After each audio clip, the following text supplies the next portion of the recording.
Welcome back to DBL. We've got the one and only Dr. Coley joining us today. Dr. Coley, we want to talk to you about 60-year-old model Elle MacPherson.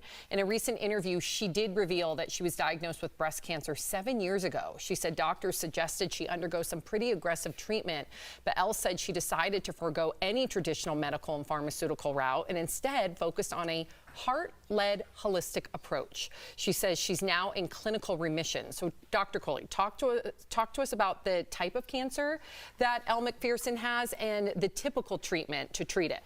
So the fact that she actually had recurrence of her cancer from 7 years ago to now, it's pretty great prognostically. It makes it a more aggressive type of cancer. And then if you look at the markers on the cancer cell, that's how we determine what type of treatment to give and how aggressive the cancer is going to be. Hers has estrogen receptors on it. It also has HER2 receptors. So two different types of markers on it. So really for that type of cancer, she should be getting mastectomy, radiation, regular chemotherapy, plus also what we call targeted therapy, going against those receptors, estrogen blockers and Herceptin, which blocks those HER2 receptors. So it really worries me that she has turned her back on traditional recommended medical treatments and decided just for this holistic approach. And for her to be in clinical remission, to me that means nothing, because it's really what the cancer does in the future, not what it's doing today, that's going to impact her prognosis. So Dr. Coley, what do you think of unorthodox treatments like the holistic one that Elle's talking about, or just in general? Well, you know, in general, I am a fan of them, but as a complement to kind of Western medicine. So the fusion of Western and Eastern, I feel, works amazingly, because we with Western medicine, and Jeff and I have talked about this before, sometimes we're trying to kill the cancer, we poison the person, but using Eastern therapies, acupuncture, massage, yoga, meditation, changes in your diet, it can really offset much of that and really help your body kind of get back into balance. But to turn your back on the Western stuff just to go for the Eastern stuff, which is not proven in clinical trials, knowing you have a more aggressive cancer that can be cured if it's treated aggressively early, but not if you don't even take the medications. I feel like I'm getting an exam over here. Right next to Doc. All right, so Doc, let's talk a little more about this holistic approach.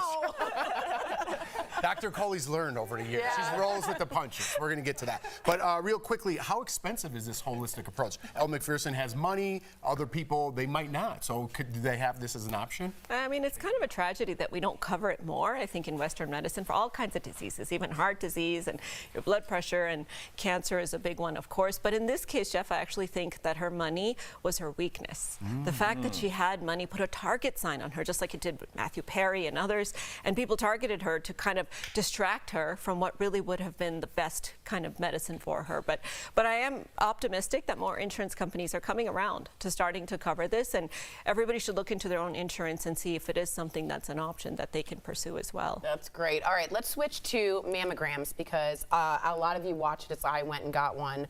They're now telling us that women should start getting them at 40.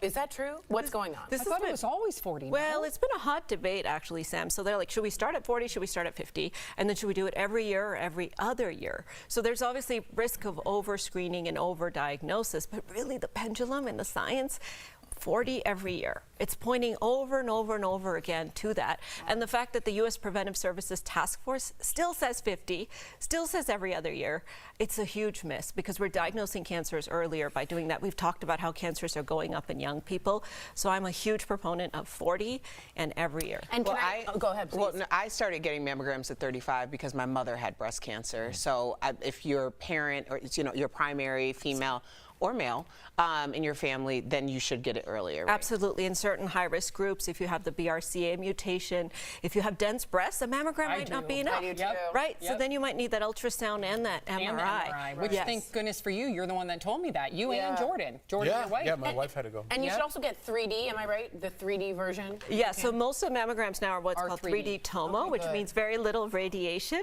and they kind of spin the camera around when they flatten your breasts like a pancake. But remember, again, if you have dense breasts, white on white doesn't show up. Right. So be proactive, feel your breasts, have your partner feel your breasts, and really know whether or not you need additional screening. All right. The men are sticking around. We're out of time. Coming up on DBL, stick around, because we are going to take a look back at Dr. Coley's best moments on our show.